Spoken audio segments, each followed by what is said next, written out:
दोन पायाला पोलिओ असलेला हातात काठी घेऊन एक दिग्दर्शक फिल्म डिरेक्ट करतो हे कोणी बघितलं होतं? कारण मुळात कला, वेगवेगळ्या कलांमध्ये रमणं ह्यातला आनंद त्यांच्या रक्तात आहे. वा, तो घरातूनच ते आलेला, तो घरातनच आलेला आहे. रियाज जो म्हणतो ना, नाटकाची प्रॅक्टिस पूर्ण वेळ त्याच्यात उतरून करायची जी 5 वर्ष होती, तो बेस माझा रुपारेलच्या सगळ्या नाट्य परंपरेतूनच तयार झाला. मी आणि माझे आईवडील आम्ही एकत्र चाललोय एक एक स्टेप. माझे वडील मला बोललेले आहेत, हे मला कायम आठवतं, 4 दिवस जग पण ताठमानेनी जग. प्रोत्साहन का मिळत गेलं? कारण ही काही ऑड गोष्ट आहे, ही काहीतरी आपल्या चौकटीतल्या बाहेरची असं त्यांना वाटलं नाही. प्रयोगाच्या आधी त्याच्यासमोर कोणी जायचं नाही. 10 मिनिटं राहिली आणि ते चेतन आलेला कळला तर लपायचं आतमध्ये, कारण तो झाडायचा तेव्हा. नीट करा हां, नाक कापू नका माझं, माती खाल नाही तर. नमस्कार, मी नीलिमा कुलकर्णी.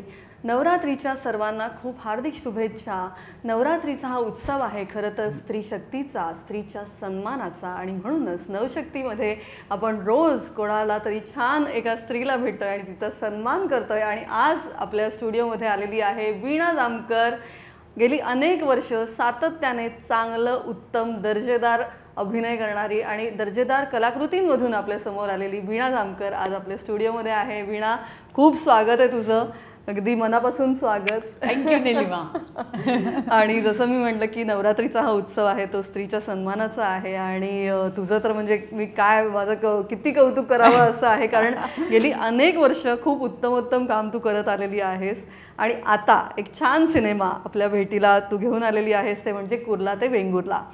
तर खरं तर काही वर्षांनी तू सिनेमात पुन्हा दिसतेस आम्हाला, त्यामुळे काय अशी खास बात होती या सिनेमात की तू या सिनेमाला हो म्हणलंस? आणि तूच सांग या चित्रपटाविषयी. मला ह्याच्यासाठी एक मोठा श्वास आणि पॉज घ्यायला लागेल.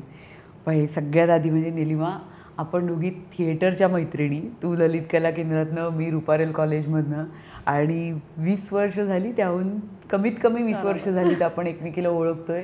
तुझी नाटकं तू म्हणजे रिपोर्टर पत्रकार व्हायच्या आधी तू अभिनेत्री होतीस. तुझं मिस्टर बेहराम माहिती आहे मला, नंतर महापूर पद्मनाभ आणि अनिरुद्धनी बसवलेलं. तर तुझी माझी इतकी जुनी ओळख आहे. आणि लॉकडाऊन नंतरच्या मधल्या काळात जेव्हा खरोखर आपण ते म्हणतो ना, स्थित्यंतराचा काळ तो आपण आपल्या पिढीने अनुभवला वेगवेगळ्या कारणांनी.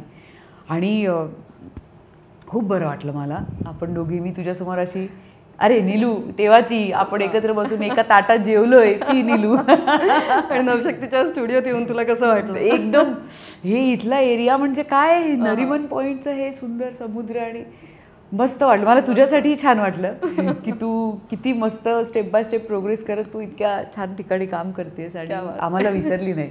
मला वाटतं की असा हा खरा नवरात्रीचा उत्सव सुरू झालाय. मी म्हटलं मी तिचा सन्मान करते, पण तिने माझ्या सन्मानाने सुरुवात केली. हेच तुझं मोठंपण आहे वीणा, आणि म्हणूनच तू माणूस म्हणून सुंदर आहेस, कमाल आहेस. तूच आता सांग आधी कुर्ला ते वेंगुर्ला या चित्रपटाविषयी. कुर्ला टू वेंगुर्ला 19 सप्टेंबरला रिलीज झाला आत्ताच, म्हणजे 5-6 दिवस त्याला होतील आता. आणि हा चित्रपट शूट झाला तेव्हा विजय कलमकर जो दिग्दर्शक आहे त्यांनी स्क्रिप्ट वाचून दाखवलं. आणि म्हणजे तुला सांगायला, म्हणजे असे काही मोजक्या फिल्म असतात की पहिल्या टीमला जेव्हा तुम्ही स्क्रिप्ट वाचून दाखवता त्यातलं कोणीच नाही बोलत नाही, तशी ही फिल्म आहे की इथली सगळी पात्र जी आहेत, जेवढे काही आर्टिस्ट आहेत, आमच्या सगळ्यांसाठी एक वाचन झालं. आणि म्हणजे न्यू कमर्सपासून ते सुनील तावडे, वैभव मांगले, सगळेजण लगेच हो म्हणाले. कोणीही नाही मला रोल छोटा आहे, मला करायचा नाही किंवा मला नको असं नाही. कारण अमरजीत आमले आमचे जे लेखक आहेत त्यांनी ज्या पद्धतीने ते स्क्रिप्ट लिहिलं आहे, आणि विजयला पहिल्यांदा भेटल्यावर दिग्दर्शकाला जो एक विश्वास त्यांनी आम्हाला दिला की हा न्यूकमर आहे, ह्याची पहिली फिल्म आहे, पण करेल ना, एक गट फिलिंगला तुला वाटतं ना. नक्कीच कुठेतरी त्यांनी त्या अपंगत्वावर मात करून ते दिग्दर्शक झाले तेवढे मोठे. आणि तुम्ही जो अनुभव सांगताय तो फारच, प्लीज सांग त्याविषयी. अगदी त्यामुळे ती सुरुवात तशी झाली. आणि नंतर विजयला असाच, म्हणजे 2 पायाला पोलिओ असलेला हातात काठी घेऊन एक दिग्दर्शक फिल्म डिरेक्ट करतो हे कोणी बघितलं होतं? फक्त त्याचा कॉन्फिडन्स, आत्मविश्वास आणि त्याची त्या माध्यमावरची पकड. कारण FTIचा पासआउट आहे, शुद्ध शिक्षण घेतलेलं आहे, त्याच्यामुळे त्याच्याकडे ती समज आहे, कमांड आहे. त्यामुळे ना असं वाटायचं की नाही हा करेल. वा. शिवाय स्पंदन परिवार जी फिल्म मुवमेंटमधनं ही फिल्म तयार झाली आहे. अमरजीत आमले असा एक माणूस आहे जो प्रचंड सिनेमे बघतो. प्लाझा थिएटरमध्ये त्यांचं एक सीट बुक आहे, गावागावात जाऊन ज्या मुलांना, कारण फिल्म इंडस्ट्रीबद्दल सगळ्यांनाच वाटतं ना बाबा आपलं काही त्याचं बॅकग्राऊंड नाही आहे आणि आपल्या मुलाला कसं पाठवायचं तिकडे, पण मग त्यांच्यातले सुप्त गुण बाहेर काढून त्या ग्रुपला जमवून गेली 30 वर्ष ती मोमेंट करत आहेत. आपल्यापैकी अनेक मराठीतले कलाकार त्यांच्याकडे कधी ना कधी शिकलेले आहेत, हे मला आत्ता एक एक कळायला लागलं आहे. आणि त्यातनं व्यावसायिक चित्रपट करणं फिल्म मोमेंटमधनं ही आत्ताच्या काळात नवीन गोष्ट आहे. खूप मोठी गोष्ट आहे. आणि ती होताना चित्रपट रिलीज करायलाच खरं तर इतकं शिवधनुष्य उचलण्यासारखं आहे ते. तिथे एका मुवमेंट मधनं तयार झालेली फिल्म आणि डिस्ट्रीब्यूट सुद्धा स्वतः करतायत. आणि ज्या पद्धतीने ती वाजवली, प्रेक्षकांचा खूप उत्तम प्रतिसाद मिळतोय. मला सांगायला आवडेल, तुम्ही नक्की बघा, पण खूप छान प्रतिसाद मिळतोय. खूपच छान. म्हणजे शुक्रवार शनिवार रविवार हाऊसफुल गेले शो, रादर सोमवार मंगळवार सुद्धा हाऊसफुल गेलेत काही ठिकाणी, जे आपल्याला असं वाटतं की आता ड्रॉप होईल की काय वगैरे, तर तिथे सुद्धा काही ठिकाणी हाऊसफुल गेलेले आहेत. आणि सगळ्यात महत्त्वाचं म्हणजे कोणीच या चित्रपटाला नाव ठेवत नाहीये. म्हणजे तज्ज्ञ जे आहेत, आता सई परांजपेंनी फिल्म बघितली आणि मी त्या थिएटरमध्ये होते, तो व्हिडिओ आहे सगळ्यांनी बघितलाय, की विजय म्हणाला की तुम्ही 2 शब्द बोललात ते सुद्धा माझ्यासाठी खूप आहेत. तर त्या म्हणाल्या नाही नाही, मी 1,00,000 शब्द बोलणार आहे. वा, क्या बात. इथपासून ते सामान्य प्रेक्षक जे येत आहेत ते सुद्धा, म्हणजे मी म्हटलं विजय अरे कोणीच नाव नाही ठेवत का, प्रत्येक फिल्ममधलं काहीतरी आवडतं काहीतरी नाही आवडत असं होतंच. तो म्हटलं असं अजिबातच होत नाहीये. त्या बाबतीत पिक्चर चालवण्याच्या बाबतीत म्हणजे स्पंदनच्या परिवाराने ज्या पद्धतीने प्रमोशन केलंय महाराष्ट्रभर, ही मुलं वेगवेगळ्या ठिकाणी, मुळात काय आहे की आपण समजा सेल्स डिपार्टमेंटमध्ये असू तर आपल्याला एक पगार मिळतो है ना, की ही फिल्म आपण घेतली, आता ही डिस्ट्रीब्यूट हिचं जाहिरात करा, आणि ते उत्तम करतात लोक. पण इथे कुठलाही रुपया त्यांना मिळत नाहीये, पण त्या मुवमेंटमधनं फिल्म तयार झालेली असल्यामुळे त्यांना असं वाटतं ही आमची फिल्म आहे. कुठे ग, त्यांना काही नाव आहे का, काही त्यांचा चेहरा कोणाला ओळखताय, काय पैसे त्यांना मिळत आहेत का त्याचे. कारण ग्लॅमरचं क्षेत्र हे बऱ्याचदा आपण प्रत्येकजण त्या बाबतीत थोडेसे कॅल्क्युलेटिव्ह असतो ना, की मी येते पण मग मी दिसणार किती आहे, मला क्रेडिट मिळणार आहे का, मी कशाला करू, माझा काय संबंध, विच इज नॉट रॉंग. व्यावहारिक जग असंच असतं. त्यामुळे हे वैशिष्ट्य ठरतं की ही मुलं स्टेशनवर हातात बोर्ड घेऊन उभे राहतात, येणाऱ्या जाणाऱ्यांना व्हिडिओ दाखवतात, कोणाला ओपन करता येत नाही यूट्यूब, तो ओपन, हे बघा हा आमचा चित्रपट आहे बघा. तर अशा अनेक बाबतीत ती फिल्म वेगळी ठरली. डिस्ट्रीब्युशन त्यांनी केलं आहे, शो हाऊसफुल आहे. महत्त्वाचं म्हणजे ही फिल्म मुवमेंटमधनं हा चित्रपट तयार झाल्यामुळे अनेक वेगवेगळ्या चळवळीतली माणसं अमरजित आमले आणि स्पंदन परिवाराला सपोर्ट करतायत, विजयला सपोर्ट करतायत. म्हणजे ते फिल्म मुवमेंटशी संबंधित नसले तरी सुद्धा चळवळ ह्याचं एक महात्म्य जे 70-80च्या दशकात होतं, किंवा अगदी काही वर्षापर्यंत मी सुद्धा अशा वेगवेगळ्या चळवळीतल्या लोकांना हिरिरीने जाऊन भेटले. अरुणा रॉयपासून मेधा पाटकर किंवा अगदी छोटे कोणी सामाजिक कार्यकर्ते असतील त्यांच्यापर्यंत. तर चळवळीचं महत्त्व काय आहे आणि एका सुसंस्कृत समाजामध्ये किंवा सहिष्णू समाजामध्ये चळवळ किती महत्त्वाची असते हे मला वाटतं काही काळाने परत लोकांना समजेल. कारण ती एक वेळ येते अशी की जेव्हा लोकांना असं वाटतं की आपण एका कॉजसाठी रस्त्यावर उतरूया, यु नो. तर तशी ही चळवळ आहे जो माणसांना जोडणारी, आणि त्याच्यामुळे अनेक माणसं चळवळीतली जोडली जात आहेत. काही जणांनी शो विकत घेत म्हटले आम्ही आमच्या टीम चळवळीतल्या लोकांना फिल्म दाखवतो, असे मला वाटतं आत्तापर्यंत एक 50-60 शो लोकांनी उत्स्फूर्तपणे चित्रपट आवडला म्हणून आम्ही दाखवतो आमच्या लोकांना, आम्ही दाखवतो आमच्या लोकांना, असं करून एक कमर्शियल चित्रपटाला त्यांना असं वाटतं की नाही. हां, आणि त्याच्या मागे तो जो विषय आहे की भले हा विषय मालवणी भाषेतला चित्रपट आहे आणि कोकणातली गोष्ट असली तरी बीडमध्ये माझ्या काही मित्रमंडळींनी चित्रपट पाहिला आणि ते म्हणतात आमच्या गावात पण सेम प्रश्न आहे. बरोबर, आपले कुठेतरी लोकल ते युनिव्हर्सल होण्यासारखं. एक्झॅक्टली, कारण अनेक गावात हा प्रश्न आहेत. लग्न न काय देत नाही गावातल्या मुलांना मुलगी, मुली म्हणतात की आम्हाला शहरात जायचं आहे, विच इज ऑल्सो राईट. त्यांना पण वेगळं एक माध्यम हवं जगायचं, पण कुठेतरी तो विषय समोर येणं. एक्झॅक्टली. आणि परत रोजगार नसल्यामुळे, इन्फ्रास्ट्रक्चर नसल्यामुळे त्या मुलांची जी कुचंबणा होते, जे प्रल्हाद कुडतकरनी फार सुंदर ती दाखवली आहे भावना, सगळ्यांना काम आवडतंय. आमचे जे DOP आहेत ते हैदराबादचे आहेत, रंगनाथ घोगिनेनी. तर ते म्हणतात हैदराबादला पण हाच विषय आहे, गावागावात मुली ना शहरात यायचे, मुलांचे लग्न होत नाहीत. बापरे. त्याच्यामुळे हा विषय फक्त महाराष्ट्रापुरता नाहीये, हा सगळीकडेच विषय आहे. मला अशा एका चित्रपटात काम करता आलं. क्या बात आहे. मला वाटतं हेच ते समाधान आहे जे आत्ता तुझ्या चेहऱ्यावर आहे की मला तेच खूप छान वाटतं वीणा नेहमीच तुझं, की सातत्याने कुठेतरी त्या पैसा प्रसिद्धीच्या पलीकडे ते समाधान तू शोधतेस आणि ते तुझ्या कलाकृतीतून ते जाणवतं. कारण त्या प्रत्येक कलाकृतीला काहीतरी एक वेगळं महत्त्व असतं. ते त्या टिपिकल कमर्शियल जगाच्या पलीकडे काहीतरी एक उत्तम कलाकृती देणं तुला महत्त्वाचं वाटतं. हा प्रवास मला आज थोडा जाणून घ्यायचा आहे. आज मला थोडं वीणाला त्या फ्लॅशबॅकमध्ये न्यायचं आहे. मला उरणची वीणा जामकर, जी नंतर मुंबईत आली, मग नाटक करायला लागली, मग चित्रपटात आली, जे काय. तर उरणच्या वीणाकडे जाऊया जरा. आणि ही ओढ कधी लागली, कलेची ही ओढ, नाटकाची ओढ, चित्रपटाची, जे काय, या कला क्षेत्राचीच ओढ कधी लागली होती? कधी? लहानपणीच लागली. कारण ही ओढ माझ्या आईवडिलांच्यात प्रचंड आहे. म्हणजे दर्दी आहेत, ते रसिक आहेत. फक्त नाटक ह्या बाबतीत नाही, पण आई तर नाटकात काम करायची, गाणं शिकली आहे थोडं बहुत, वडील तबला वाजवायचे, पेंटिंगची त्यांना आवड. म्हणजे आमच्या गावचा गणपतीचा मखर थर्माकोलमधला असायचा, पण तो उरणमधनं आम्ही मुरुडला घेऊन जायचो लाल डब्यातनं. विचार कर कसा नेत असो, थर्माकोलचा तुकडा सुद्धा तुटू द्यायचे नाही ते. तिथपासून ते आज कुठलंही शास्त्रीय संगीत लागलं तर मी, माझ्या घरातलं वातावरण हे अतिशय कलारसिक वातावरण आहे. कुठल्याही प्रकारची कला जर तिचा प्रॅक्टिस घरात कोणी करत असेल तर माझ्या आईवडिलांना आभाळ ठेवणं होतं. वा, म्हणजे नाटक, संगीत, चित्रकला सगळंच होतं. सगळंच होतं. आता ह्या लॉकडाऊनच्या दरम्यान मला असं वाटलं की मला ना जरा चित्र आणि पेंटिंग आणि ह्या सगळ्या, तू पेंटिंग काढायला लागली? हो. तर मला येत काही नाही, पण मला असं वाटलं मी सगळे रंग आणते, ब्रश आणते आणि मी प्रॅक्टिस करत राहते. तर जस्ट बिकॉज मी एका जागी बसून 3-4 तास जर पेंटिंग करत राहिले तर मला कधीच, एका पत्रकाराने मला विचारलं, आई ओरडत नाही का तुला एवढ्या वेळ रंग लावून देते? मी म्हटलं नाही. कारण ते मला म्हणतात किती छान केलंय, किती रमलीस तू ह्याच्यात.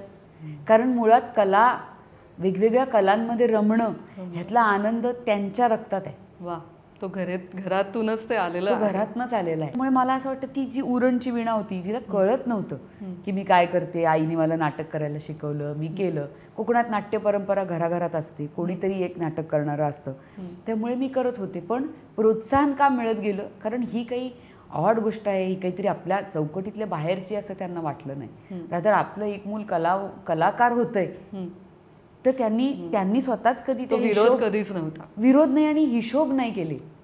हां, ते पुढे त्याचं अगदी व्यावहारिक काहीतरी व्यावहारिक, म्हणजे कदाचित आम्ही व्यवहाराच्या बाबतीत थोडेसे कमजोर पण असू, कुटुंब म्हणून, कलाकार म्हणून मग असं म्हणते. पण मला आठवत नाही की सुरुवातीच्या काळात मला कधी आईवडिलांनी फोर्स केला आहे की अरे, एक असतं ना की मुलगी आपली चित्रपटात गेली तर भरपूर पैसे घेऊन येईल किंवा ग्लॅमर, असं नव्हतं. म्हणजे माझा पहिला चित्रपट झाला आणि मला शूटिंग समाव आवडलं नाही. आपल्याला नाटकाची सवय ना. तर मी बाबांना म्हटलं, अर्ध शूट झाल्यावर म्हटलं मला नाही आवडत आहे, मला ते शूटिंग, कॅमेरा बिमेरा, ते मला कंटाळा, बोरिंग येते, मला नाही करायचं, तुम्ही जाऊन सांगा ना त्यांना मला नाही करायचं शूट. तर बाबा म्हणाले हा एक चित्रपट कर, मग कधीच नको करू. तर असं काहीच नाही, करून बघ, आता तू कॉलेजला आहे. तुला ती मुभा होती, जे तुला आवडतंय ते करण्याची. होती. कधी कधी त्यांना वाटायचं, म्हणजे सुरुवातीच्या दिवसात त्यांना फार वाटायचं की सिरियल कर ना, म्हणजे आम्हाला रोज दिसशील. ते एक गोड हे असतात. पण अदरवाईज म्हणजे आता पहिला चित्रपट, माझं बजेट किती आहे, मग माझी मुलगी हिरोईन, हे सगळं जे तथाकथित नेहमी आपण कमर्शियल विचार करतो तसा नव्हता. एक होतं की त्यांना त्यातलं माहीतच नव्हतं काही. त्यांना असं वाटत होतं की अरे, आपली मुलगी ह्या क्षेत्रात पाऊल टाकते, एक एक स्टेप चढते. तर ते म्हणजे मी कालच एका ठिकाणी, कौतुक होतं. आणि आम्ही तिघं एस्पेशली, आणि दादा वहिनी अर्थात नंतर, पण मी आणि माझे आईवडील आम्ही एकत्र चाललो एक एक स्टेप. की माझं एकांकिका, कॉलेजची एकांकिका, आविष्कार संस्थेतलं. हो, मी आता येते की उरणमधनं तू मुंबईत कधी आलीस त्याबद्दल प्लीज. येस. आम्ही आले 2001 साली, 10वी झालं माझं 2000 साली. मग मी आले, तेव्हा ठरलं की मुंबईत येऊन, म्हणजे कॉलेजच्या निमित्ताने आलीस आणि नाटक पण करायचं. काय होतं ते? मला कॉलेज, शाळेतच असताना स्वप्न पडायची. मी आईला म्हटलं मला ऍक्टर व्हायचंय, मला हे व्हायचंय. आणि तेव्हा आपली मतं सारखी बदलत असतात 6-6 महिन्यांनी. पण ॲज आय सेड की त्यांनी कधी त्याच्यात विरोध केला नाही. हा बन. पण मग मी म्हटलं मला मुंबईला शिकायचंय, कारण दादा मुंबईला गेलाय, मी का बरं इथे राहू. आणि ते सेट की हो जा तू. वा. पाठवलं. त्यामुळे कॉलेजच्या निमित्ताने तू हां मुंबईत आली, शिकायच्या नाही? शिकायच्या. डीजे रुपारेल कॉलेजला ऍडमिशन घेतलं मला. रुपारेल आलं. हां, आणि रुपारेल आयुष्यात आलं. आलं त्याच्यासाठी एक स्कॉलरशिप मिळायची CCRTची मला लहानपणापासून.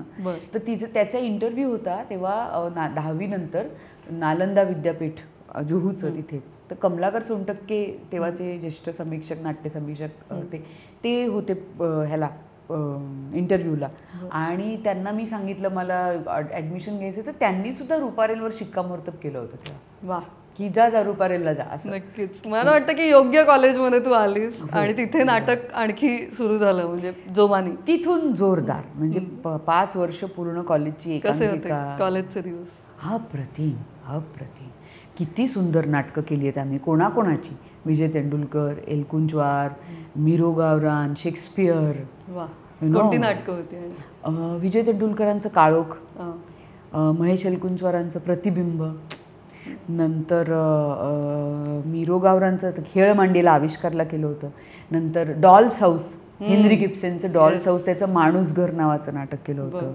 नंतर आग्र्याहून सुटका एकांकिका फार फेमस होती तेव्हा, तर ती श्याम मनोहरांच्या कथेवर आधारित होती. नंतर अनंत सामंतांचं पहिलंच नाटक जे मी केलं होतं, प्रियदर्शन जाधव होता तेव्हा डिरेक्टर, तर ती अनंत सामंतांच्या एकांकिकांचं विश्व ते सगळं तू अगदी भरपूर एन्जॉय केलंस. आणि भरपूर. सकाळी 7 ते रात्री 9 जिमखान्यात तालमी करायची. आमची लालबागची राणी आहेच वीणा जामकर, पण तू तेव्हा रुपारेलची राणी होती. वीणा, प्लीज सांग, मला माहितीये की काय ते कॉलेजचं हे होतं आणि वीणाचं नाटक बघायला लोक जायचे, गर्दी करायचे, तो काळ प्लीज सांग. नाही, तो अप्रतिम काळ होता आणि तो खऱ्या शिक्षणाचा काळ होता. मी नेमकं 12वीला पंडित सत्यदेव दुबेंचं वर्कशॉप केलं होतं वरळी सेंटरला. 12वीतच केलं होतं? हो, नेहरू सेंटरला वरळीला. तर ते केल्यामुळे मला एक दृष्टिकोन तयार होतो ना आपला, कारण मी शाळेत पर्स्पेक्टिव्हच बदलतो की काय किती गांभीर्याने घ्यायची गोष्ट आहे वगैरे. आणि त्याच्यानंतर हे कॉलेजची नाटकं चालू होती, त्यामुळे त्याचा रियाज जो म्हणतो ना, नाटकाची प्रॅक्टिस पूर्ण वेळ त्याच्यात उतरून करायची जी 5 वर्ष होती, तो बेस माझा रुपारेलच्या सगळ्या नाट्य परंपरेतनंच तयार झाला. आणि तेव्हा पण म्हणजे दुबेजींपासून सुरुवात झाली, तेव्हा प्रियदर्शन जाधव खूप छान तालमी करून घ्यायचा आमच्याकडनं, कडक तालमी करून घ्यायचा. Deepak Rajadhyaksha just pass out झाला होता. त्याच्यानंतर मग सिनियर अद्वैत आला, इरावती आली, नंतर कर्णिक, असे एक करत माणसं त्याच्यात ऑलरेडी तिथे होती ज्यांचा खूप मोठा अनुभव होता. आणि ही बरीच नावं मी तेव्हा पहिल्यांदा ऐकलेली, म्हणजे दुबे कोण, आविष्कार काय वगैरे, कारण काही माहीत नव्हतं उरणवरून. आणि मग आता जसं रुपारेलबद्दल आपण बोललो, आविष्कारमध्ये एंट्री कधी झाली आणि आविष्कारचा प्रवास कसा सुरू झाला? कॉलेजच्या नंतर लगेच एक महत्त्वाची एकांकिका नाही, आविष्कारचा प्रवास कॉलेजमध्येच सुरू झाला, कारण त्याचं कारण ठरलं, शफाअत खानांची एकांकिका केली होती आम्ही. दर्शननी बसवली होती, प्रियदर्शनी, आणि मी आणि अद्वैत त्याच्यात काम करायचो. तर ती एकांकिका युथ फेस्टिवलला तिचा परफॉर्मन्स झाला आणि त्याला परीक्षक होता चेतन दातार, आपला लाडका सगळ्यांचा. तर चेतन त्याला होता आणि ते अर्थात आम्हाला प्राईज मिळालं, बक्षिसं मिळाली, नाटक पहिलं आलं एकांकिका, आणि ती अमेझिंग होती ना, हिलॅरियस होती एकदम. तर त्याच्यानंतर मी आविष्कारला आले, फर्स्ट इयरलाच असताना आले. तर कॉलेजमध्ये असतानाच आविष्कारही सुरू झाला? हो, तेव्हाच सुरू झालं. आणि मग काय परत चेतन दातार सोबत काम करणं. चेतनचे तर मी 3 नाटकं केली ना, एक जंगल में मंगल शेक्सपियरचं, म्हणजे मिडसमर नाईट्स ड्रीम्स, नंतर खेळ मांडियाला, डावेदार चंपर देशपांडेंचं, त्यातला एक छोटासा रोल, जे नाटक मीच बहुतेक 7 वेळा बघितलं असेल, खेळ मांडियाला. ते इतकं सुंदर होतं. तू आणि मंगेश काय अप्रतिम काम करत होतात. म्हणजे खेळ मांडियाला जेव्हा जेव्हा लागायचं तेव्हा ते हाऊसफुल व्हायचं, जरी ते प्रायोगिक असलं तरी ते हाऊसफुल असायचंच. म्हणजे असं ते नाटक होतं. त्या नाटकाबद्दल प्लीज सांगा. मजेदार एक्सपिरियन्स आहे ॲक्च्युली, कारण मला वाटतं की नाटक हे दृकश्राव्य माध्यम आपण म्हणतो ना, की करणारा आपल्या शक्तीने करतो, पण रिसीव्ह करणारा सुद्धा फार महत्त्वाचा असतो. ह्याचं कारण का मी सांगते, कारण तू ते नाटक पाहिलंयस की मी तेव्हा 19 वर्षांची होते, आणि नाटकातला माझा रोल होता 60 वर्षाची एक अभिनेत्री, रीमा लागू, नीना कुलकर्णी, अशी एक 40 वर्ष जिचं करिअर झालंय, आणि ती आणि तिच्याच वयाचा एक प्रायोगिकला दिग्दर्शक. तर ते 60 वर्षांची 2 माणसं बसून ते बोलतायत, कसं कळणार 19व्या वर्षी? त्यातले कित्येक अनुभव, आयुष्याचाच अनुभव नाहीये. त्याच्यामुळे अनेक गोष्टी मला आम्ही डिस्कस करायचो. इरा मला शिकवायची. आविष्कार माहीमच्या शाळेच्या समोर जी बिल्डिंग होती ना त्याच्या कंपाऊंडवर चढून बसायचो आम्ही लवकर आलो तर. 5 वाजता शाळा संध्याकाळी उघडत असेल ऑफिस तर आम्ही 3:30-4ला आलो तर मी तिथे बसायचो. आणि एक एक चंक ती माझ्याकडनं बोलून घ्यायची. बरं मी 19 वर्षाची, ती 23 वर्षाची. मंगेश भिडे आमच्यात मोठा होता वयाने थोडासा. आम्हाला आम्ही पण हसायचो की आपली वय आहेत का, आपण केवढं मोठं नाटक धरलंय करायला घेतलंय. पण एक काय झालं त्यांनी ना, ते जेव्हा तुम्ही तरुण म्हणजे नवे असता तुम्हाला माहीत असतं की मला नरिमन पॉइंटला पळत जायचंय, माझ्याकडे गाडी नाहीये. तर तुम्ही फार जबाबदारीने पळता की पल्ला तर आपल्या आवाकाच्या बाहेरचा आहे पण आपल्याला तिथे पोचायचं पण आहे. त्यामुळे फोकस असतो, ताकद असते, मानसिक ताकद जास्त असते शारीरिकपेक्षा किंवा वैचारिक असल्यापेक्षा. मला वाटतं ती भूमिका ना मी त्या जबाबदारीतनं जास्त केली. समज तर नव्हती करायचं आपल्याला की हे मला नाटक मिळालंय, मी ॲक्टर व्हायला आली आहे, आविष्कारसारख्या संस्थेत मला अशी भूमिका मिळाली आहे, एवढी मोठी भूमिका मिळाली आणि कळतंय आपल्याला वाचून की आपल्याला ह्यातलं अनेक गोष्टी संदर्भातल्या कळत आहेत. पण जसं ती विभावरी देशपांडे जे त्या कॅरेक्टरचं नाव होतं आणि तो एक सीन आहे बघ ज्याच्यात ती रडून सांगते की कसं माझ्या नवऱ्यापासून मी विभक्त झाले आणि नंतर मी उद्विग्न परिस्थितीत होते आणि ओंकारेश्वराच्या त्या ब्रिजवर मला एका फॅननी एक शिंपला दिला है ना, आणि त्यांनी त्या शिंपल्याकडे बघून मी परत फिरले आणि मी नाटक केलं. आता ही जी त्या एका मधल्या वयाच्या बाईची जी उद्विग्नता आहे की नातं तुटलंय आणि करिअरचं काय करायचं कळत नाही आहे, तिला राग आलाय त्या डिरेक्टरचा आणि ती सगळं सोडून रात्रीची फुटपाथवर गेली आणि एका फॅननी शिंपला हातात दिला आणि तिला तिथून ते मानसिक बळ मिळालं आणि ती परत आली. हा जो सीन आहे हा काटा आत्ताही आला अंगावर. कमाल केला होता तो. एक्झॅक्टली. तेव्हा हे सगळे संदर्भ आणि त्यातल्या जे अनुभव नसल्यामुळे की हे कसं बरं दाखवायचं स्क्रीनवर म्हणजे स्टेजवर हे नव्हतं माहीत. पण माहीत नाही म्हणून टंगळमंगळ नव्हतीच ना, कारण ते एकतर मी फार माझ्या कामाला घेऊन सिरियस होते, शिवाय सोबत समोर चेतन, इरावती, मंगेश की हे खूप सिरियस आहे नाटक. तो नाटक एक टर्निंग पॉईंट ठरला वीणा कुठेतरी, अनेक लोकांपर्यंत काम पोहोचलं तर. हो, त्या बाबतीत मला एक अभिनेत्री म्हणून मला खूप एक्सेप्ट केलं गेलं सगळ्यात आधी. कमर्शियल सिनेमाच्या आधी 18-19व्या वर्षी तसा विश्वास ठेवला. जे मला आठवते कमलाकर नाडकर्णी होते तेव्हा आणि त्यांनी ते खूप तोंड भरून पेपरात कौतुक केलं होतं माझं. किंवा ज्यांनी ते बघितलंय, रादर तू जे आता म्हणतेस ना तसंच. तो काळ होता की वीणाचं काम बघा जाऊन स्टेजवर असं चर्चा व्हायची आणि आम्ही पण असे नाटकवाले तेव्हा जाऊन बघायचो. म्हणजे म्हणून म्हणते तो नाटक कुठेतरी एक खूप मोठा टर्निंग पॉईंट ठरला त्या काळात. अगदी म्हणजे नाटक नसतं तर मला असं वाटत, स्पेशली खेळमांडीला जो हे होता तेव्हा मिळालेली एखादी मोठी दाद किंवा काय असं काही आठवतंय मला इन जनरलच त्या नाटकाचा तो एक ते जे यश होतं त्याचं काही त्याबद्दल थोडं. तो काळच असा सगळा भारावून टाकणारा होता 4-5 वर्षांचा. आणि ते नाटक जसं मी म्हटलं की मी खूप सिन्सिअरली केलं होतं, जीव ओतून केलं होतं, जबाबदारीने केलं होतं. आणि मला कमलाकर त्या वर्षी मला त्या नाटकासाठी मामा पेंडसे, मामा वरेरकर असे 2 पुरस्कार तेव्हा जाहीर झाले होते. आणि झालं असं की मी चेतनला विचारलं की मामा पेंडसे कोण, मामा वरेरकर कोण. तो हसला होता अर्थात आणि तो कौतुकाने हसला होता. पण त्यांनी मला ह्या नावांची महती काय, ही कोण माणसं आहेत हेही माहीत नव्हतं. अशा वेळेला ते कौतुक आहे ना, म्हणून मी म्हणते की कळत काही नसताना आपल्यावर जबाबदारी आली आहे. आणि मला आठवतं की तेव्हा कमलाकर नाडकर्णी म्हणाले होते की म्हणजे ते बऱ्याच जणांना पटलं नाही, मी भारावून गेले, स्तिमित झाले की त्यांनी लिहिलं होतं की मराठी रंगभूमीवर अशी अभिनेत्री नाही. आणि मी असे म्हटलं हे एवढं कुठे, मी तर कॉलेजची एकांकिकात मी रमते, हे जरा एवढं काय केलं आहे मलाच नाही कळत आहे काय केलं आहे ते मी आपलं करते. पण दॅट्स वाय आय सेड. असं छापून आलं होतं माझ्याकडे ते कात्रण. माझ्या बाबांनी ठेवलं ते.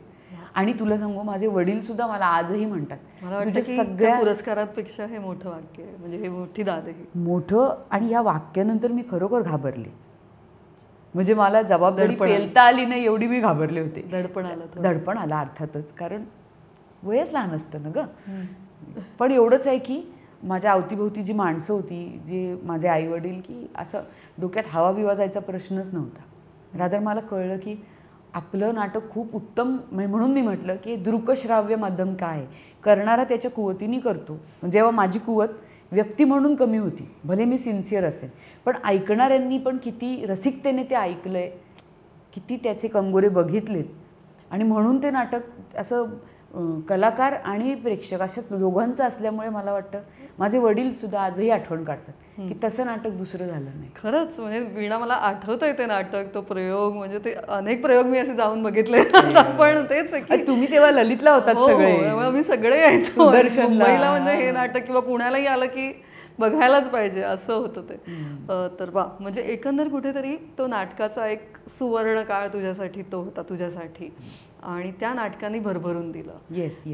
थोडा थोडा जेव्हा आपण नाट्य प्रवासाबद्दल बोलतोय तेव्हा चेतन दातार सोबतचा तो अनुभव कसा होता?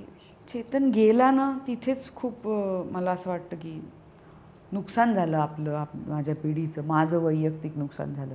परत तेच की मी चेतन दातार एक दिग्दर्शक म्हणून, एक असतं ना की रंगभूमीकडे बघण्याचा प्रत्येकाचा दृष्टिकोन वेगळा आहे. कला कशातनं तयार होते, तर तुमच्या आयुष्याच्या भूमिकेतनं ती उपजत जाते. किंवा हे जे सगळे ज्या भाषा आहेत, जी समज आहे, ती समज असायचं ते वय नव्हतं. आम्हाला नाटक करायला आवडायचं आणि आम्ही करायचो.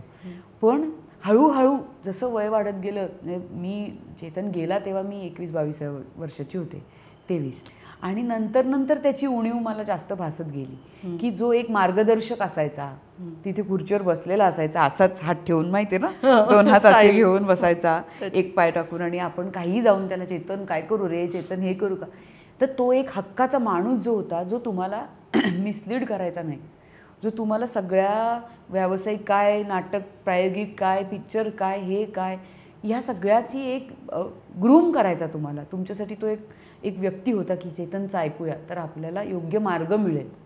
कारण चेतननी शेवटच्या दिवसात जे 4 दिवस बघ आविष्कारमध्ये सिनेमास्कोप पण सुरू केलं होतं, शॉर्ट फिल्म्स दाखवायला सुरुवात केली होती ही नाटकात तिथे.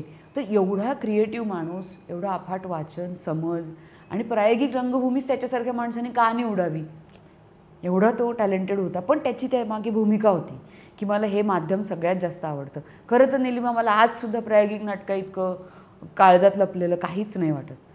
असं मी नंतर, ते नेहमीच स्पेशल राहील तुझ्यासाठी, कायम स्पेशल. मला 22-23व्या वर्षीच असं वाटायला लागलं आपल्याला मुंबईत राहायचं म्हणून भाडं पाहिजे, घर पाहिजे, ह्या सगळ्या, तेव्हा ती विवंचना वाटायची, काय ह्याच्यात अडकून आपण ना आपल्याला जे आवडतं ते करत नाही होत. मला आठवते वळू, आणि त्या दरम्यान मी अतुल कुलकर्णीला बोलले होते, मी म्हटलेलं की मला ना नाही करायचं आहे पिक्चर, नको व्यावसायिक, मला पूर्ण वेळ प्रायोगिक नाटक करायचे रे. पण मग म्हणजे ती अटॅचमेंट होती. पण मग हळूहळू आपल्याला कळतं की अरे नाही, दुसरी माध्यमं पण आपण एक्सप्लोअर करायला हवी आहेत. आणि एखादा किस्सा चेतन बरोबरचा, कारण आय एम शुअर खूप असतील, एखादा काही नक्कीच सांगा. चेतन ओरडायचा मस्त. चेतनला जरासुद्धा चुकीचं नाटक प्रयोगाबद्दल गांभीर्य नसेल तर त्याला आधीच वाटायचं आम्ही सगळे पोरकट होतो ना, मस्त्या हे ते, बाहेर शेवपुरी खाल्ल्याशिवाय आत यायचंच नाही. शिवाय जंगल में मंगल करत होतो तेव्हा तर धुमाकूळ घालायचे एवढे लोक सगळे, मेकअप आणि हे ते. तर त्याच्यामुळे प्रयोगाच्या आधी त्याच्यासमोर कोणी जायचं नाही. 10 मिनटं राहिली आणि चेतन आलेला कळला तर लपायचं आतमध्ये, कारण तो झाडायचा तेव्हा, नीट करा हां, नाक कापू नका माझं, माती खाल नाही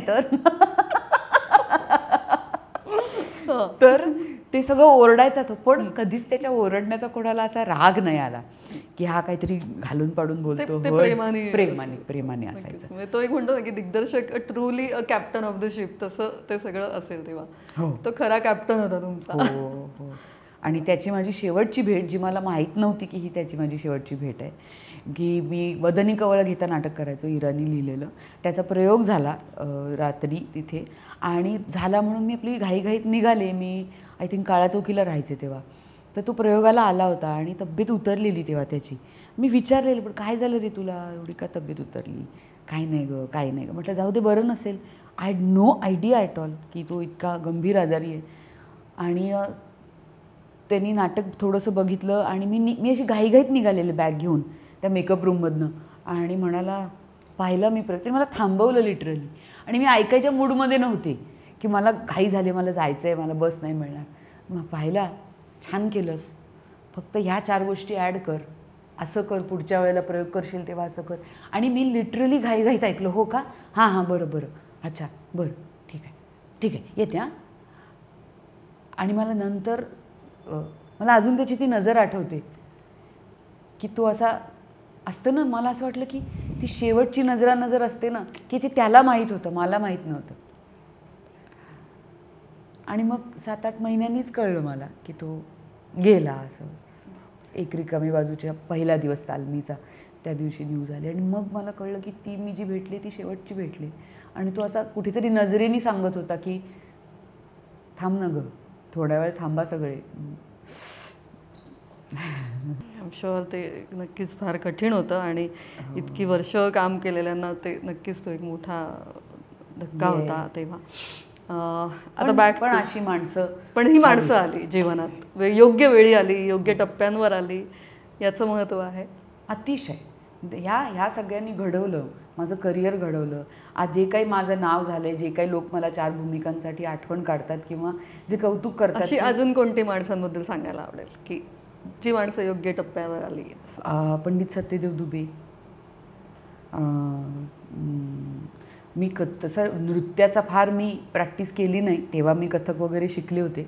नृत्य मला फार जवळचं नव्हतं माझ्या, नाही आहेत फार जवळचं नव्हतं नृत्य माझ्या. पण बिरजू महाराज ही माणसं, मी स्वतः विजय तेंडुलकरांना भेटले होते तेव्हा, डॉक्टर लागूंना भेटले होते, दीपाताईंशी चांगला संपर्क होता.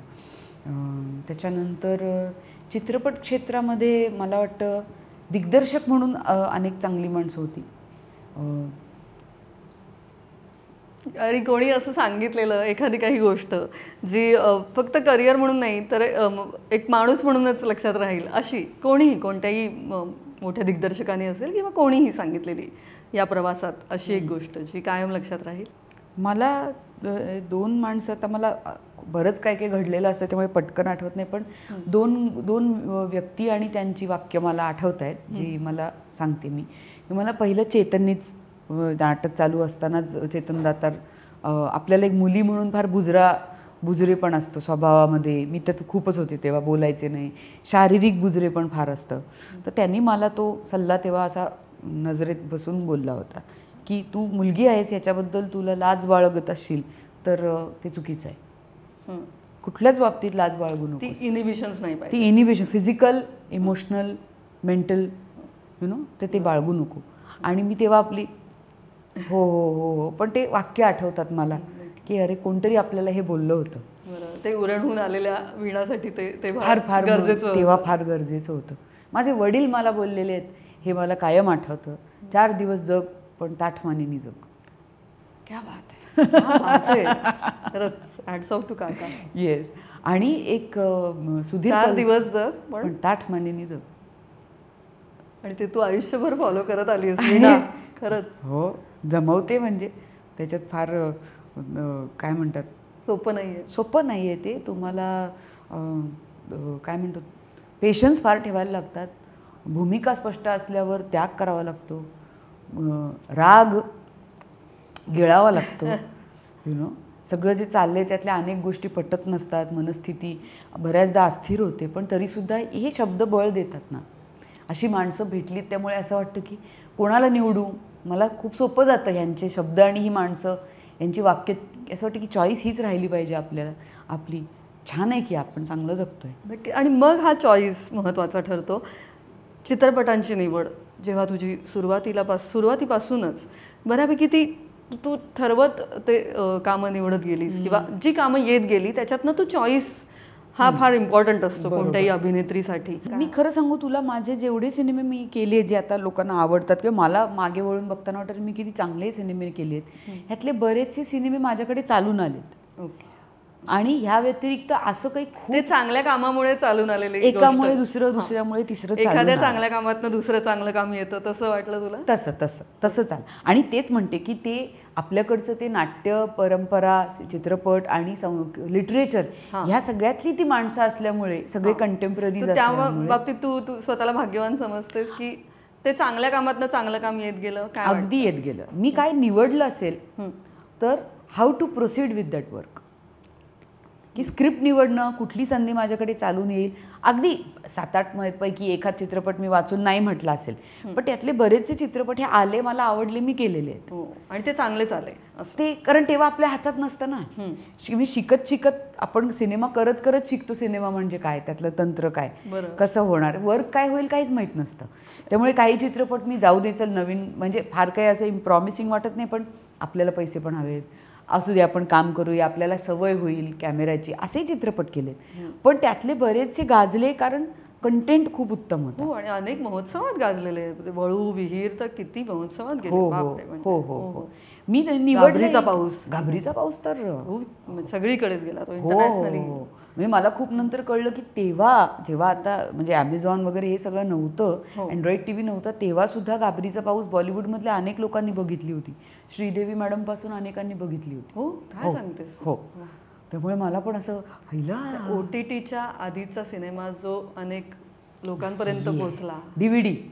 डीव्हीडीचा काळ होता तो, DVDs होत्या असं लोकांकडे. सांग ना घाबरीचा पाऊस बद्दल थोडं काय.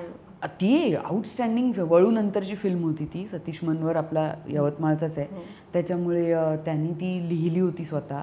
आणि त्याच्या ते संवाद विदर्भीय स्टाईलमध्ये बोलायचेत म्हणून आम्हाला त्याच्या DVDs दिल्या होत्या, त्या लॅपटॉपमध्ये टाकून मी ऐकायचे. आणि अमरावतीतल्या बडनेराजवळच्या जळू गावामध्ये त्याचं शूट झालेलं. आणि तिथे आम्ही एक 20-25 दिवस होते. प्रशांत पेठीची पहिली film as a producer, independent producer. Sudhir Palsane होते. मग तो कसा अनेक अनेक लोकांपर्यंत जे तू पोहोचला म्हणतेस, त्यातली काही उदाहरणं. पहिलं तो त्याला पिफलाच पुरस्कार मिळाला होता. हां, येस, बेस्ट फिल्म. तर तेव्हाच सगळे असे आईला काय झालं असं, इतका मोठा संत तुकाराम पुरस्कार मिळाला. नंतर ती अनेक ठिकाणी फिल्म पोहोचवली, गाजली. हे जसं म्हणजे गाभरीचा पाऊस म्हणा, विहीर किंवा कुर्ला टू वेंगुर्ला, ह्या फिल्म त्यांची एक जातकुळीच वेगळी आहे बघ. एकदम ट्रू टू दी कॅरेक्टर्स, की खरी गोष्ट रिअलिस्टिक पद्धतीने लोकांना सांगायची, आणि ते मांडणी, त्याची टेकिंग, सगळं तसंच. त्याच्यामुळे ती फिल्म स्टँडआउटच झाली ना. वा. आणि किती तो म्हणजे मराठवाडा आणि विदर्भातल्या भागात तर ती फिल्म गाजली. किती लोकांनी ती बघितली, कितींना ती पटली. आणि तेव्हा शेतकरी आत्महत्येचा प्रश्न ज्वलंत होता, आजही आहेच, पण तेव्हा म्हणजे खूपच ज्वलंत होता तो विषय. आणि त्याच्यावर झाली होती. त्याच्यामुळे रिअल लोकेशन्सला शूट, पावसात, म्हणजे जिथे पाऊस दाखवायचा नाही तिकडे धो पाऊस पडतोय. माझ्यासाठी तर सगळंच नवीन होतं की पाऊस नकोय चित्रपटात आणि पडतोय, आता हे कसं शूट करणार आहे, हे कसं करतात. तर ते टेक्निकली खूप शिकण्यासारखं असतं. ते चीट कसं करतात, पाऊस लपवतात कसा, अनेक गोष्टी. आणि मग नाटकाच्या वीणाला सिनेमा खरंच कधी आवडायला लागला, तो कोणता मोमेंट होता? मला वळूलाच खूप आवडलं. म्हणजे मग जसं मी पहिल्या फिल्मला बाबांना म्हटलं की मला नाही करायचं, दुसरी फिल्म वळू आली तेव्हा सुद्धा मी हसले होते. म्हणजे मी म्हटलं हे काही पिक्चरचं नाव आहे वळू, असं काही नाव असतं का पिक्चरचं? आपण माहेरची साडी, काय 1-2 साडेमाडे 3 वगैरे ऐकलेलं असतं, पिक्चरचं नाव वळू. मलाच हसू आलं होतं. तर पण मी जेव्हा स्क्रिप्ट वाचलं तर मला कळलं की अरे मस्त लिहिलंय हे, वेगळीच माणसं आहेत ही. उमेश आणि गिरीश कुलकर्णी पुण्यात ऑडिशन दिली, तिची स्टाईल खूप वेगळी होती. उमेशने हातात स्क्रिप्ट घेतलं होतं आणि असा हात धरला होता की मी ते डोक्यावर हंडा धरला आणि नाही का मी आणि अमृता चाललोय रस्त्यातनं बोलत, तर ते हातात तो म्हणाला सरळ घेऊन वाच. म्हटलं असं कसं, पाठपीठ नाही करायला सांगत. म्हटलं जाऊ दे, वाचलं. समाव ही गेज्ड आणि काही 2-3 शब्द ओके. तर ते प्रत्येकाची पद्धत वेगळी असते की दिग्दर्शक काय शोधतो तुमच्यात, काय बघतो, त्याला काय अपेक्षित आहे ते. तर ती झाली. आणि परत असं वाटतं की ती ऑडिशन नसेलच, कारण त्यांनी त्याच्या आधी तुझं नाटक पाहिलं होतं. हो का? असेल, बोलला नाही कधी. त्यामुळे ती तशी अर्थार्थी ऑडिशन नसेलच. असेल तसंही असेल. कोणीतरी बोललेलं असेल की अरे चांगलं करते, असं तसं पण असू शकतं. तर आणि वळू सुरू झालं. शूट करताना परत तेच की जी माणसं त्यातली आहेत, ज्यांना त्यातलं माहिती आहे टेक्निक. कारण बऱ्याचदा काही लोक आहे नाटकच चित्रपटासारखं शूट तेव्हा खूप करायचे, आता जरा कमी झालं प्रमाण, तेव्हा खूप चालायचं. तर ती फॉर्मेशन्स पण सेम तुम्ही इकडनं या असं ते शूट व्हायचं. कारण तेव्हा आपल्याकडे काही तेवढं टेक्निकली तेवढं माहीत नव्हतं. FTI मधनं हे पासआउट होते उमेश आणि सुधीर सर, दोघं सुद्धा. त्यांना त्यांची काम करण्याची पद्धत बघून मला शूटिंग आवडलं. वा. जे पहिल्या फिल्मला मी म्हटलं मला करायचंच नाही, ते दुसऱ्या फिल्मची सगळी प्रोसेस बघून म्हटलं मला आवडतंय. वा. तो कॅमेरा आवडायला लागला. हां, कॅमेरा आवडायला लागला आणि कॅमेरा लव्ज यू टू. हां, असं मला म्हणतात बरेच जण. हो, येस म्हणतात. आणि मला मग तिथे सुधीर सर किंवा हे सगळे सांगायचे की तू सतत करत राहायला पाहिजे, तू कॅमेरा फेस करत राहिलीस तर तुला त्यातल्या टेक्निक्स कळतील, तुझ्या कामात अजून सफाई येईल. मला आठवतंय की कॅमेरा लव्ज यू याच्यावरनं स्मिता पाटील अर्थातच आठवली की स्मिता पाटीलला असं म्हणलं जायचं की कॅमेरा लव्ज हर. आणि आता तू जे वाक्य सांगितलंस की तुलाही असं तेव्हा म्हणतात की कॅमेरा लव्ज यू. काय वाटतं? काय नाही वाटत. लव्ज यू तर लव्ज यू, व्हेरी गुड. तुझे कारण आपण कोणाला ठरवून प्रेमात नाही पडू शकत ना. अरे वा, क्या बात आहे, क्या बात आहे. असं काय या सिनेमातलं किंवा या सिनेक्षेत्रातलं कोणतं इन्स्पिरेशन तुझ्या समोर होतं? आम्ही सगळे म्हणजे स्मिता पाटील हेच दैवत, हेच इन्स्पिरेशन होतं. कंटेम्पररी फिल्म्स तेव्हा आपण बघायचो, नसरुद्दीन शाह, दीप्ती नवल, शबाना आझमी, श्याम बेनेगल यांच्या फिल्म्स, ते संस्कार आपल्यावर रिअलिस्टिक नाटक करताना व्हायचेच. आणि दुबेजींचं वर्कशॉप केल्यामुळे तर ते अजून अधोरेखित झालं होतं सगळं. एक्झॅक्टली तीच इन्स्पिरेशन्स होती. माझ्या वडिलांना असं खूप मनापासून आवडणारी अभिनेत्री वीणाची कोण आहे? मला खूप जणी आवडतात. मला वहिदा रहमान फार आवडतात, रेखा जी, स्मिता मॅडम, शबाना आझमी,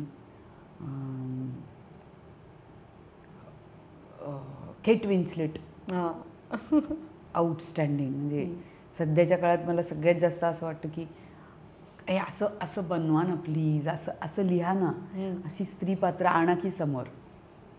काय जान आहे त्यांच्यात, त्या पात्रांमध्ये, त्या गोष्टींमध्ये.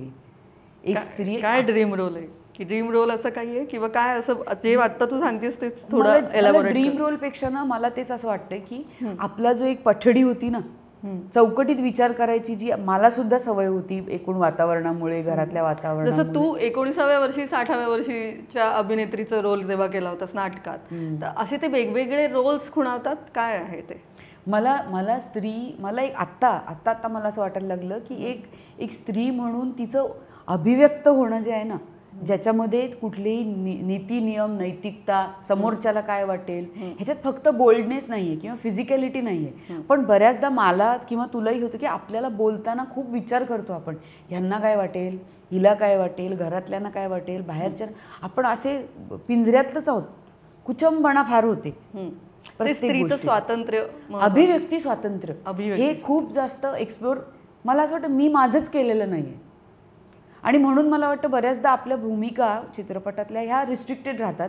आणि मग त्यांचं अभिव्यक्ती स्वातंत्र्य जे आहे, मग तिथे फक्त त्यांच्या अभिनेत्री म्हणजे केट विन्स्लेट फक्त एखादा कपडा उतरवून नग्न शॉट देत नाही, त्याच्या मागचा थॉट काय आहे आणि ते कुठल्या लेवलवर घेऊन जातात ते पात्र किंवा ती स्त्री. तिच्या शरीराचं विडंबन नसतं चाललेलं, तर तिचं एक आत्मा दाखवतात कधी कधी चित्रपटांमधनं. तर अशा पद्धतीचं आपल्याकडे लिखाण असं का होत नाही, आपण का असं बोललं जात नाही. आता नेटफ्लिक्स आणि ह्याच्यामुळे किंवा आत्ताच्या कंटेम्पररी स्टोरीजमध्ये बऱ्याचदा हे येतं, आत्ताच्या अभिनेत्री ज्या काम करतात त्यातल्यापैकी बऱ्याच गोष्टींमध्ये ते जाणवतं की हां एक बदल आहे, हां की मोकळेपणाने बोलायला लागलो. नाही तर पूर्वी जी पात्रं आपण करायचो ती सगळी अशी साचेबद्ध होती ना, ते कळायचं बोलताना, जाणवायचं मला. त्यामुळे आता तुला जर म्हणजे काय म्हणतो ना आपण की looking upon for which roles, तर असं काही येतं ते असं काही असेल. हां, तिथे तो एक फ्रीनेस आहे, बोल्डनेस म्हणण्यापेक्षा बोलते स्त्री, तिच्या मनातलं बोलते, ती सांगते, ती घाबरत नाहीये बोलायला. तिचं खरं आयुष्य चित्रपटात येते किंवा संवादांमध्ये येते. काहीतरी एक जुनी पुराणी गोष्ट घेतली का ते सोपं जातं ना संवाद लिहायला. पण आत्ताची स्त्री, तू मी काय विचार करतो ऐकाल का, are you ready to listen as it is. There is a problem की नाही ऐकायला, अजून ऐकणारे आहेत पण बऱ्याचदा ते नका एवढं सत्य बोलू नका, असं किंवा असं बोलू नका. म्हणजे कसं बोलायचं ह्याची पण एक पद्धत आहे. मग ती कितीही साचेबद्ध मॅनिप्युलेटिव्ह किंवा बटबटीत असली तरी चालेल, पण आम्हाला कानाला गोड वाटेल असं बोला. हा जो एक संस्कार आहे, त्या अपेक्षा तशाच आहेत. हां, मला असं वाटतं हे कसं छेद, भेदायचं त्याला हे छेद दिला लेखकाचं काम आहे किंवा कलाकारांचंही काम आहे. पण वा, नाही, खूप महत्त्वाची गोष्ट तू आत्ता सांगितलीस की अभिनेत्रींना त्या वेगवेगळ्या रोल्सची म्हणजे तेच की ते भेदून काहीतरी वेगळं समोर येऊ दे. हे जे तू बोलतेस OTTच्या जगतामुळे हे थोडंसं आता वाढलं आहे. एक्झॅक्टली. OTTमध्ये जास्त अजून काम करायचं आहे. Yes I am waiting. मला चांगल्या ऑफर नाही आल्या मधल्या काळामध्ये. अच्छा. त्यामुळे मी त्या घेतल्या नाही की आपण एक तर एवढं मोठं माध्यम आहे, इतर एवढ्या जणींची मी कामं बघते आणि असं वाटतं काय सुंदर सुंदर करतायत, तर असा काहीतरी असं प्रोजेक्ट, मी असं नाही म्हणत नेहमी रोलच असं, पण एवढ्या मोठं माध्यम आहे आणि आपण आता वर्ल्ड वेब सिरीज आणि हे बघतो तर मला मजाच वाटते बघताना. करायचंय पण चांगलं आलं की. Yes, I am waiting and definitely येईल ती वेळ. आणि कुठेतरी तू मालिकांमध्येही रमतेस, ते कसं आहे? ते झालं असं की लॉकडाऊनच्या वेळेला मी खूप घाबरले, अचानक सगळेच घाबरले होते की लॉकडाऊन नंतर काय होणार आहे वगैरे वगैरे. आणि अचानक फिल्म येणं बंद झालं होतं, नाही की ऑफरच येत. त्याच्या आधी नोटबंदी झाली ना, माझ्या 2 फिल्मचं शूट थांबलं, मग पूर्णच नाही झालं ते. मग त्याच्यानंतर 1-2 वर्षात लॉकडाऊन आला, तर मी आपलं काहीतरी चालू होतं, आणीबाणी चित्रपट तेव्हा केला होता. पण तेच होतं ना की खूप चुजी राहिलं ना तरी आर्थिक विवंचन, चित्रपट क्षेत्रही धोक्यातच होतं तेव्हा, सगळंच धोक्यात होतं. आणि मग लॉकडाऊनमध्ये असं झालं की मी बरं लॉकडाऊनमध्ये मी जास्त काम केलं आहे. मी 2-3 फिल्म्स केल्या. ती सबका साई नावाची वेबसिरीज केली मॅक्सवरची. त्याच्यानंतर एक बुक रिडिंग केलं स्टोरीटेल ॲपवर. असं मी म्हटलं अरे उलटं झालंय, लॉकडाऊनमध्ये आपण जास्त काम करतोय आधीपेक्षा, वेगवेगळं करतोय. सेकंड लॉकडाऊनला परत तेच झालं. आणि मग मी जरा थोडीशी अस्वस्थ आणि इन्सिक्युअर होते की फिल्म मिळतील का. आपलं वय, एज गॅप पण होते ना, आपलं वय बदललं, आता 36-37 वर्षाचं. मग आता पूर्वीसारखं नाही येते असं मला वाटतंय, विच इज नॉर्मल. तर मग आत्ता काय करू. आणि मग मला असं वाटलं बरं घरात बसून वैताग आला होता आणि अर्थात पैसे तर हवेच होते कारण खूप गॅप गेली होती. मग म्हटलं दिस इज द राईट टाईम की आपण बरीच वर्ष डेली सोप टाळली आहे, तर आता करूया की घरी बसून फ्रस्ट्रेट होण्यापेक्षा एक करून बघू, जरा काम सुरू होईल, बरं वाटेल. आणि मला रमलीस का त्यात, आवडलं का ते? आणि मला आवडलं कारण मला थँक्स टू सोनी मराठी आणि रायटर्स, सिरियल ही तेवढी गोड होती. आणि मला जी भीती होती ना काही सिरियलला लिहून देतील कसं तरी आणि मला आवडणार नाही, मी फिल्म अशा केल्यात, पण तसं झालं नाही कारण मला त्यांनी खूप छान कंटेंट कायम लिहून दिला. ते कुठेतरी तो विषयही गोड होता आणि छान होता, आवडण्यासारखा. छोटी मुलगी बयो, रुची नेरुरकर. पुन्हा मालिकांची ऑफर आली तर करायला आवडेल. हो, नाव I am open for every kind of good work. OTT पासून, शॉर्ट फिल्म पासून सगळं करायचं. हां, नाटक मला करायचंय, फक्त मला तेच होतं की मला त्या सगळी गणितं कशी बसतील मला कळत नाही. That's I am a single independent person, किंवा म्हणजे काय म्हणतो इंडिपेंडंट अर्निंग पर्सन.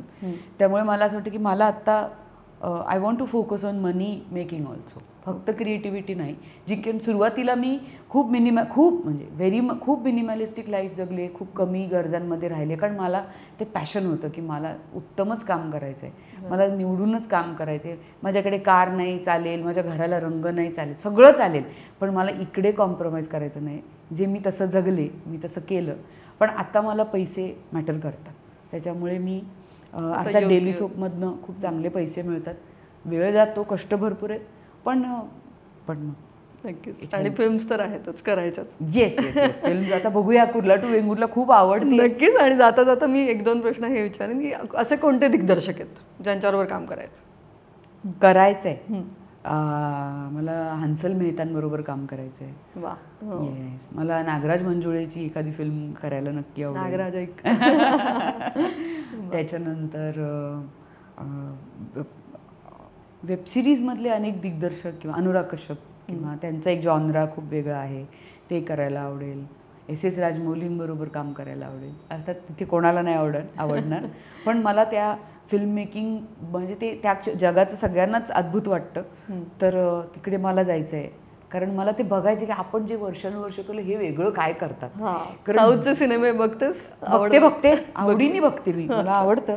आणि करायलाही आवडेल. करायलाही आवडेल, का नाही. स्टायलाइज्ड आहे, त्यातली पात्र वेगळी आहेत आणि मुळात ना तिथे जो कोणी ॲक्टर जाऊन येतो, किती वर्ष ऐकते मी, तो पूर्ण त्या तिथल्या वर्क स्ट्रक्चरचं भरभरून कौतुक करत असतो.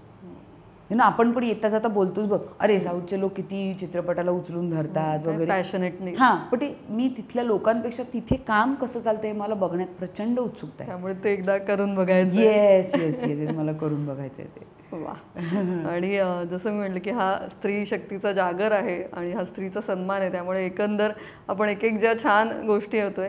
आता मी जाताना एक विचारेन की एखाद्या प्रेक्षकाने, आता दिग्गजांच्या प्रतिक्रिया तू काही शेअर केल्यास, एखाद्या प्रेक्षकाने दिलेली दाद काहीतरी कोणत्याही कलाकृतीसाठी जी लक्षात राहील अशी काय होती, अशी एखादी? मला ना बऱ्याचदा आता मेसेजेस येतात की काही कलाकार, नवोदित कलाकार म्हणतात की तुमची ही भूमिका पाहिली त्यांनी मी इन्स्पायर झाले आणि मी असं ठरवलं की ॲक्टर होऊया, किंवा तुम्हाला बघून मी काम कसं करायचं ते ठरवायचा प्रयत्न करते. वा. तर तुम्ही कुठेतरी आम्हाला मोटिवेट केलं आहे. तर ते ऐकून मला खरंच भरून येतं. तुझं काम पाहून ते काम करायला लागले असं अभिनय असं क्षेत्रात आले असं. एक्झॅक्टली. कारण वा. असं वाटतं की काय बोलू, म्हणजे आपण तसा विचार करत नाही करताना, पण कुठेतरी आपलं काम कोणाला तरी एवढं भिडतंय की त्यांना काहीतरी मिळतंय त्यातनं आणि त्यांना त्यांची दिशा मिळायला मदत होते. वा. तर ह्या गोष्टी मला म्हणजे सुखावून पण जातात आणि जबाबदारी करतात. हो, क्या बात आहे. खरंच वीणा, नाही, यू आर ऑलवेज इन्स्पायरिंग आणि तू नेहमीच आम्हाला छान छान इन्स्पिरेशनच देत आलेली आहेस. तुझ्या कामातून, तुझ्या वागण्यातून, तुझ्या व्यक्तिमत्वातून बरंच काही शिकण्यासारखं नेहमीच आहे. आता फक्त जाता जाता तूच प्रेक्षकांना सांग, कुर्ला ते वेंगुर्ला या नक्की सांगते. आणि मी भूमिका दिल्या असतील, पण तू आणि तुझ्यासारख्या मैत्रिणींनी कायम मला प्रेम दिलं आहे. जेव्हा जेव्हा मी भेटते तेव्हा तुम्हाला सेम भेटते, तेवढाच आनंद, तेवढीच काय आपुलकी आणि वेलकमिंग ॲटिट्यूड असतो तुझ्या बोलण्यातनंच समजतो तो. So thank you so much. मला वाटतं की ते मैत्रीसोबत तो आदर आहे तो कायमच राहील. त्यामुळे तुला पुढच्या सगळ्या भरारीसाठी खूप खूप मनापासून शुभेच्छा. अशीच मोठी मोठी भरारी घेत राहा आणि आम्हाला स्टुडिओत पण आमच्या येत राहा. छान तो स्टुडिओ तुला आवडला. क्या बात आहे. खूप खूप शुभेच्छा. खूप मोठी हो वीणा आणि खूप मनापासून शुभेच्छा. Thank you so much. आणि कुर्ला टू वेंगुर्लाचं बोलू का? आणि सर्व महाराष्ट्रातल्या सर्व प्रेक्षकांना माझी नम्र विनंती आहे. मला कल्पना आहे की ज्यांनी कुर्ला टू वेंगुर्ला हा चित्रपट बघितला आहे ते फक्त आणि फक्त चित्रपटाचं कौतुक करत आहेत. ते तुमच्या सगळ्या मेसेजेसनी आणि तुमच्या सगळ्या छोट्या छोट्या आर्टिकल्सनी फेसबुक, इंस्टाग्राम भरून गेलं आहे आणि ते बघून आम्ही फार समाधानी आहोत, खूप सुखावलो आहे, खूप बरं वाटतं आहे. पण चित्रपट चालणंसुद्धा तितकंच महत्त्वाचं आहे. चित्रपटात गृहात जाऊन प्रेक्षकांनी चित्रपट बघणं फार फार गरजेचं आहे. निर्मात्यासाठी एकाच वेळेला 3-3, 4-4 चित्रपट रिलीज झालेले असताना एक रात्र म्हणजे चॅलेंजिंग असते कलाकारांसाठी आणि एस्पेशली निर्मात्यांसाठी, कारण कोणीतरी त्यात करोडो रुपये टाकलेले असतात. तर जर तुम्हाला ऑलरेडी फिल्म इतकी भरभरून आवडते आहे तर मी तुम्हाला विनंती करते की तुमची दाद थिएटरमध्ये जाऊन द्या. तुमचं तिकीट एक निघू द्या तुमच्याकडून, कारण त्यातनंच हे कलेक्शन जमा होतं. आणि फिल्म मुवमेंट अनेकांकडून पैसे घेऊन तयार केलेली ही फिल्म आहे, त्याच्यामुळे अनेकांचा त्याच्यात शेअर आहे. त्यामुळे तो शेअर त्यांना परत मिळू द्या. त्याच्यासारखं सुख आम्हाला कुठलं नसेल. आणि जो काही प्रतिसाद, प्रेम, आशीर्वाद तुम्ही देत आलाय चित्रपटाला, संपूर्ण टीमला, ते असेच चालू राहू द्या. Thank you so much. Thank you so much Veena. Thank you so much.